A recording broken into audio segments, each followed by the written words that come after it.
പാത്രത്തിന്റെ അടപ്പ. എന്റെ കയ്യിലിരിക്കുന്നത് വിക്സ. നിന്റെ വിക്സ് അല്ലയോ?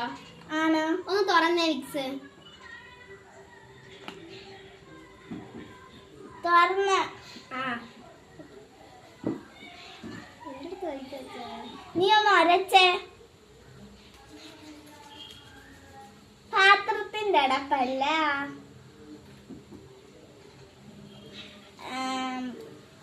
നിന്റെ വിക്സ് അല്ലയോ? ഒന്ന് തലയെ പെരട്ടെ, ഒന്ന് നെറ്റിയെ പെരട്ടിയേ. പെരട്ടി. അത് മേളിൽ നിന്നൊന്ന് താഴോട്ടിട്ടേ. ഇട്ട്. ഓക്കെ. എന്താ നീ ആണെങ്കി അതൊന്ന് കൊട്ടിയേ. ചീപ്പാണോ? അല്ല. നിന്റെ വാസ്ലീനാണോ? ആണ്. ആ ആ. ഇതാ